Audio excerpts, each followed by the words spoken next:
Welcome back for the Blacksburg Buzz. Today we're reviewing a very rough Vanderbilt game. It's got to be one of the worst Virginia Tech games I have seen in a long time. The first half was atrocious. They pulled it back together a little bit in the second half, but still a lot of notes and a lot of learning for the next few games. Really got to perform well in the rest of the out of conference games, or else I think this team might just be a lost cause for this year. But after just one game, I think it's a little bit too early to go quite that far. We've got to see him through a little bit more. It's just week one, a game that the Hokies should have won on paper and should have won, but they just didn't pull it together. There were a lot of mistakes across the board that we'll talk about in just a moment.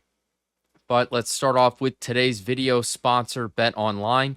BetOnline is the world's most trusted betting platform and your number one source for everything football.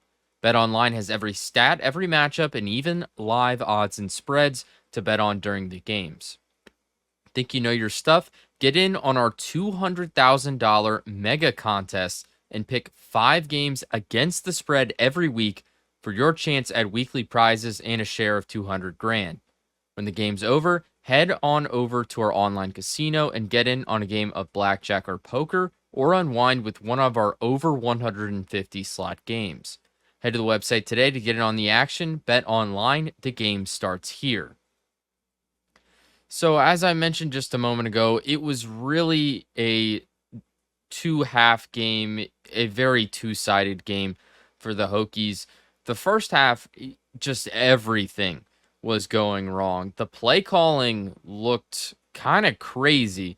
They were constantly throwing behind the line of scrimmage. And I get it, that works in moderation, but this was like almost every play. Drones was either throwing the ball away or throwing to someone 2 or 3 yards behind the line of scrimmage, a lot of screen passes and things like that, and just wasn't looking up the field at all. Kyron Drones looked very uncomfortable in the first half, and that could have been because he did throw an interception early in the game. The ball was pretty much there, just popped out of the hands and up in the air. Vanderbilt was able to grab it pretty easily and get the interception on that. So after that interception, Drones looked a lot less comfortable in the game. But regardless, you can't show your quarterback that you're not confident in him. You've got to let him look up the field a little bit, even if it's not every play. You've got to throw up the field on occasion and at least try and get some looks up there. But Drones looked very uncomfortable in that first half. In addition to that, you've got to get the Stars the ball. Tootin only had 9 carries in the game, and most of them were in the second half.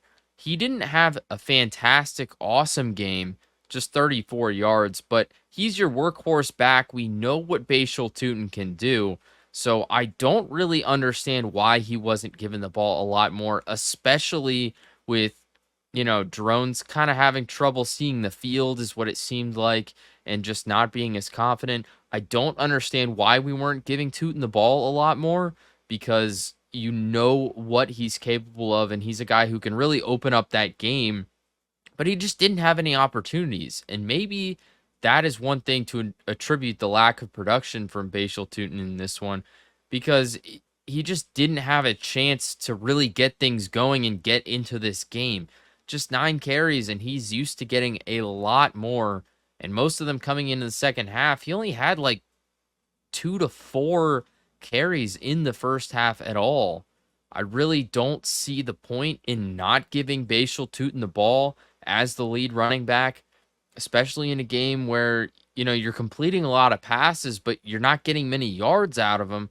Run the ball a little bit more and let Tootin do his thing. None of that made any sense to me at all. And then, as I said, when we were getting the receivers the ball, it was behind the line of scrimmage. They didn't really have a chance to move and work. A lot of these guys are great deep threats, and we didn't really, the Hokies didn't use that to their advantage at all in this first half. And like I said, the Stars weren't getting the ball. Allie Jennings and Daquan Felton only had 2 receptions each for the game.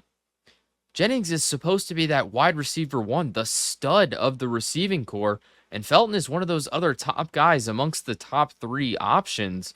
I don't get why the Hokies weren't looking for them more. Jennings was open a lot of the game, and he kept getting pulled out, and he wasn't getting targets. And you could see he was visibly frustrated on the sidelines because he's getting open and he's not getting the ball.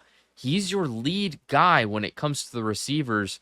None of that adds up whatsoever. That's not a recipe for success. You don't ignore the top guys, the guys who do the best, who should be getting the most work, and are your guys you rely on. We know what Allie Jennings can do. He didn't play a lot of games last year after he got hurt, but it's clear that he's one of the better receivers on the team, arguably the best receiver on the team, and he's only getting the ball twice in this game, in a game where Virginia Tech is losing pretty bad to Vanderbilt. None of that makes any sense whatsoever. In addition, defense looked terrible for most of the game. Just the coverage wasn't great. Pavia was getting whatever he wanted. And on the occasion that he did throw the ball, he was usually completing quite a few passes and getting some good yardage out of them. Mansour Delane gave up a lot of yards. He was having a tough game. I don't know what was happening with him, if it was, the play calling was struggling or if he just had an off game. But, he's supposed to be one of those better corners in the league. And he was having a very tough game by a pretty weak receiving core overall. He had a tough one. I really hope he bounces back in the next few weeks. Otherwise, I'm starting to question things. But, it's just one game. Guys are going to have bad games. That's understandable. But he had a really tough one. And on limited throws as well. Pavia, he only threw the ball 16 times in the game, completed 12 of those passes for 190 yards and 2 touchdowns. An incredibly efficient game from Diego Pavia. He was phenomenal for Vanderbilt. His stat line is insane looking at it. He got anything he looked for. It was right there for the taking, and that's exactly what he did. Very few attempts, but so efficient, eating away at huge chunks of yardage and just pushing the team down the field. When he chose to throw the ball, he was very successful at it, but most of the time, he didn't need to do that. He kept it in his hand and he just rushed for 4 or 5 yards regularly, and the Hokies struggled to adapt to him as a mobile quarterback. Just 2 sacks for 16 yards on Pavia, but otherwise, he had 104 net yards and 1 rushing touchdown. 26 rushing attempts for Diego Pavia. He pretty much got a couple of yards just about every single time he decided to keep the ball. You really can't slow down a team when the quarterback can get like 3, 4, 5 yards on every single down. If he's not happy and there's nobody open, you have got to slow him down somehow, or at least limit those rushes to every few downs instead of doing it like 2 out of every 3 snaps. It also slowed down the game so much.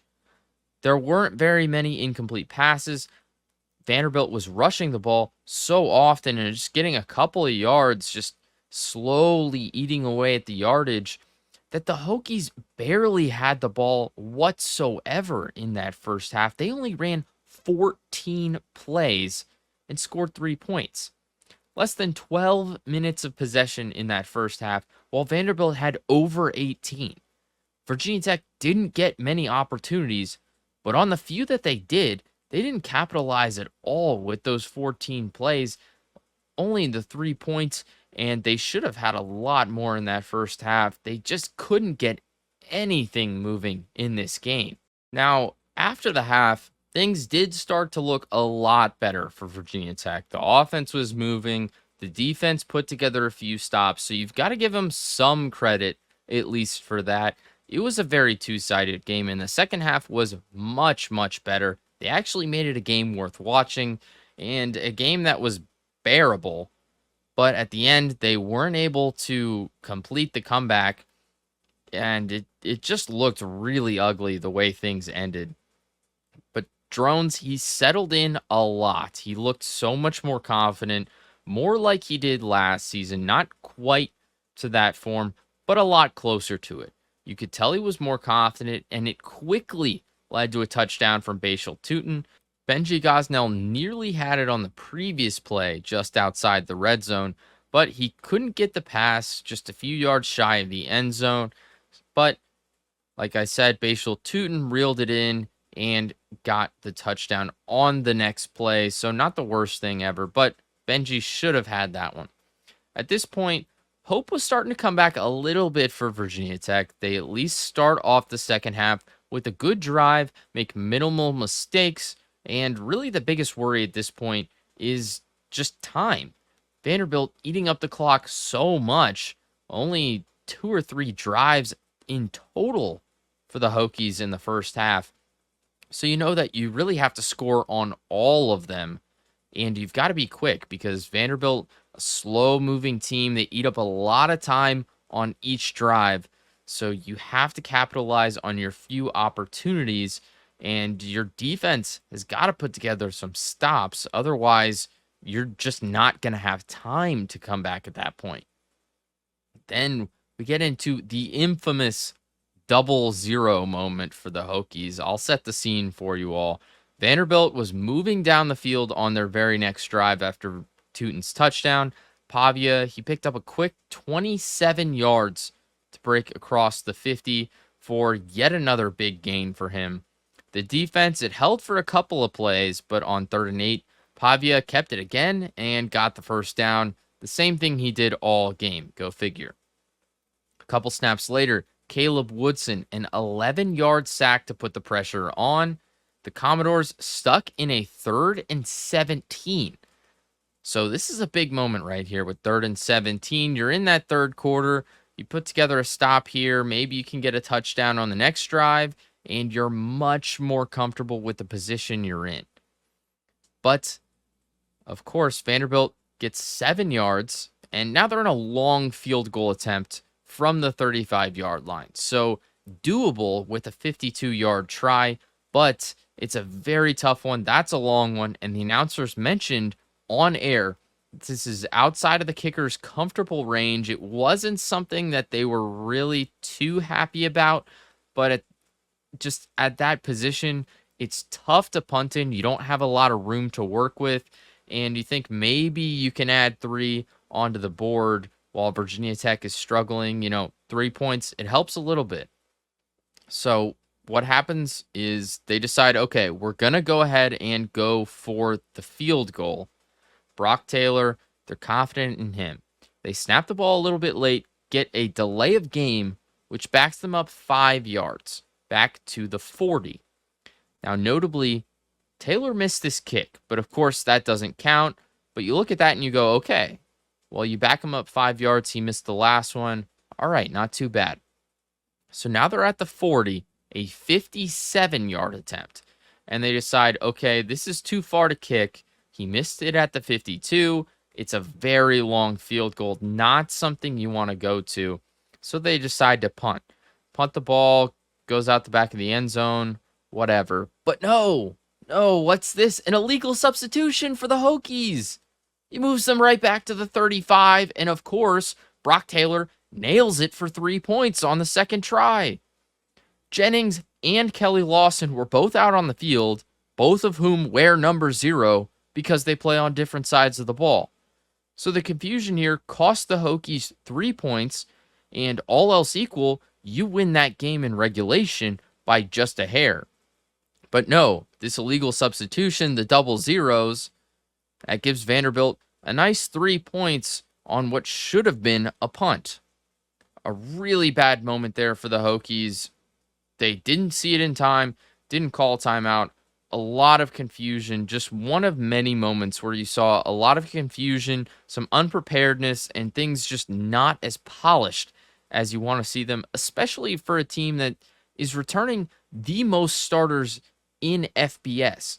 You've got the most guys coming back, and with so many unpolished moments, so much miscommunication, it didn't look like a team that was sticking together from last season. Very confused on this one. So after this huge momentum killer, Drones, who's still performing much better, he got the ball to Benji and Steven Gosnell a lot. Those guys made the second half worth watching. They provided some oomph on the offense, which wasn't there whatsoever in the first half. The score 20-10, and the Hokies go field goal, touchdown, touchdown to take a 27-20 lead with 4 minutes and 15 in the fourth quarter. You're feeling so much better. Okay, it was a really rough first half, but you've got the offense moving. You've got a 7-point lead, just 4 minutes left. Get a defensive stop and kill some time. That's all you've got to do, and you've got this game in the bag. Well, the defense was improved during that stretch. They forced 3 punts in a row, which clearly made a huge difference for Virginia Tech. You gave the offense time to move, time to work, and what do? They make Vanderbilt pay by putting 17 on the board. That's exactly what you needed. But now with 4:15 in the fourth quarter and that 7-point lead, Vandy marches right down the field in 6 plays for a touchdown, ties the game at 27-27. Multiple double-digit yardage plays make a quick 2-minute, 24-second drive to even up the game, and now Tech really needs to score or at least kill the clock and try and get into overtime. But you really want to get this score and win in regulation. You've just got to march down the field and kick a field goal and use up enough time. 2:24 is plenty of time to do that. And it's a good amount of time where, you can take your time, take it slow, and you don't have to worry about the clock running out. So, you're kind of in a kill clock scenario. It's really a good situation for Virginia Tech right there. But no. A 3 and out. They record no positive yardage whatsoever. And the Hokies eat up a whopping 27 seconds. So not only do they not score, but they barely use any time at all. 1 for 3, they go on short passes, mostly behind the line of scrimmage, and they give Vanderbilt the ball with nearly 90 seconds left at the Vanderbilt 48. All they need is like 25 yards for a solid field goal shot, and they have a ton of time to do so. Pavia picks up almost 20 yards himself on 2 rushes, and Cedric Alexander adds a couple of yards on a pair of attempts. And now you've got a pretty comfortable field goal from the 25 for Brock Taylor with 3 seconds left to win the game. The Hokies call timeout, come back out, and shockingly, Taylor misses it. He goes a little bit wide to the right side, and now you're headed into overtime, and this was just infuriating. So Vanderbilt has the ball first, and go figure, Pavia does his thing. A couple of short passes and some short runs, and they score without really much opposition whatsoever and eliminate the field goal opportunity for Virginia Tech. Now, Drones, he's dealing with some cramps at this point. It appeared to be in his calf on one of the last drives. So they decide we're going to go with Schlee, the backup, during overtime. So interesting move there, but with Drones and his calf cramping, that's going to limit his mobility, and that's one of the big things for him. Obviously, you don't want to hurt your starting quarterback in week 1. So they go with Schlee, which it seems like the right move here, and he starts off amazing. With a 14-yard scramble to reach the 11, picks up the first down. Hokie fans are feeling hopeful. You're on the verge of a touchdown, 11 yards to go. First down, you've still got that first down opportunity if you can get to the 1. I mean, you're not feeling bad here at all. You just got to put it in the end zone and make the extra point and keep things moving in OT. Well, Tootin picks up 2 yards. It puts you a little closer. He just couldn't really find a hole to break through. Now you're on the 9. And, you look at the field. Wait, why is Kyron Drones back in? He's cramping, and they bring him in. He has to rush 2 yards up the middle? That doesn't make any sense. You don't want to hurt your starting quarterback. We just said that. If you don't want to, if you don't want to use him in this situation and you're worried about getting him hurt, so you put Schlee in, why do you then bring him back in? I don't get this at all. So Drones gets his one rush, and then they put Schlee back in. He gets sacked, and then you're on fourth down. He throws it high up the middle, can't connect with Felton, and Vandy wins the game. He had a shot if he kept it and ran up the middle because pretty much everyone was getting blocked or covering receivers in the end zone, but he went for the throw. I think he could have made it if he went for the rush, but obviously the second everyone recognized that Schlee was going to make a break for it, they'd start collapsing. So I think there was a good shot there, probably a better shot than the throw. But, obviously one play, that's really tough to read in the moment. And it was clearly a design pass play. Fans were pretty upset that there was no targeting call on Felton because he kind of got laid out. But since the throw wasn't close enough, no call on that one. And just a brutal way to end the game in overtime. You get so much hope back in the second half, and then it's just stripped away from you so quickly, just like that. Everyone is upset after this game because, once again, Hokie fans have been eating up the media coverage, the hype, the expectations during the offseason, and all of it just for a bad loss to a historically bad team. Now, I don't want to take anything from Vanderbilt. I want to take anything away from them. They looked way, way better than they usually are. But even so, this isn't a game that Virginia Tech can lose. Clearly, the team wasn't prepared well enough, especially on defense. They had no answer to Pavia, and that's his whole thing. His whole thing is he's a good runner. He's a decent passer, but he's a good runner. And it just kind of unfathomable that the team wasn't really ready for it. They didn't have an answer, and they weren't able to adjust to him, especially for game one of the season. It's not like this was game 6 and, you only had a week to prepare for him. This was game 1. This was the season opener. You've been looking forward to this for weeks now, and they just weren't ready for it. All the miscommunications, just so many things merging together for an incredibly poor performance for the Hokies, and it just leaves you wondering what the rest of the season's going to look like.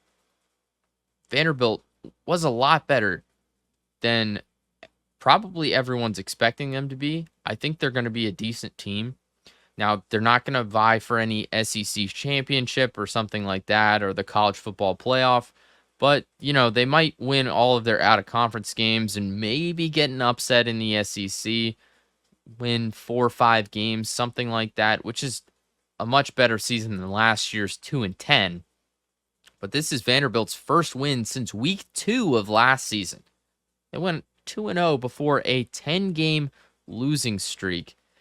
And the only double-digit favorite upset so far in week 1 belongs to Virginia Tech. It is a brutal way. It's a brutal way to start the season, and this is not the way you want to get things moving. I mentioned it before in the schedule deep dive part 2 that Rutgers is a game I'm worried about, and now I'm a lot more worried than I was before. The Hokies have got to pull things together. We saw some good individual performances. We saw some good stuff in the second half, but the lack of preparation, just the unpolished look of everything happening on the field, it makes you wonder what the rest of the season's going to look like. I'm worried for how things might go this year. There's 12 games on the schedule, and Virginia Tech starts 0-1. I said it in the Vanderbilt preview just recently that I thought if Virginia Tech went 1-0 with a solid win against Vanderbilt, that if there was a door open, they were going to be up there in the rankings. Right now, though, they have got a lot of work to do to get back into potential ranked status. Starting 0-1 with a loss to Vanderbilt is not the way you go about that. You've got to win. I think at least 2 games, and you got to win them big the next 2 back to back if you want to be anywhere close to getting back into that ranked region, but probably closer to winning the next 3 games. And they can't be close games. You you can't win by a field goal against Rutgers, Marshall, or Old Dominion. You've got to win by 10. You've got to win by 14. You've got to win by 21 if you want to be back up there into potential ranked status. This is just a big loss for Tech, and everyone within the Hokies circle, within the Hokies fan base, is very upset about it. They put on a fantastic show in Nashville. Everyone was there from Virginia Tech, it felt like, and you could tell it even from TV. The stands were maroon and orange. It kind of looked like, Vanderbilt had like a road section where you're the road team and you travel and you get a little section for yourselves. That's how the stadium looked in Nashville on the television. It looked like a Tech home game, and they did not play like a Tech home game. They didn't play like Virginia Tech. Just a really, really sour taste to start the season, and it gets me worried about the next couple of games, and especially about those big games on the schedule, because Miami looked really good. I think Cam Ward is going to be a great quarterback, and Miami looked pretty legit. So I thought maybe there was a shot, but now I think Miami might put the hurt on the Hokies. I'm going to be honest. We'll be back next week for schedule deep dive part 3, and we're going to be previewing the next game against Marshall, the home opener for Virginia Tech in 2024, a game that after this last loss, I'm not super confident in, but you never know. So we'll take a look at that one once again and rehash my expectations for the game and how they may or may not have changed. But schedule deep dive and the Marshall individual preview coming up this week. You're not going to want to miss it, so make sure you stay tuned on the Buzz.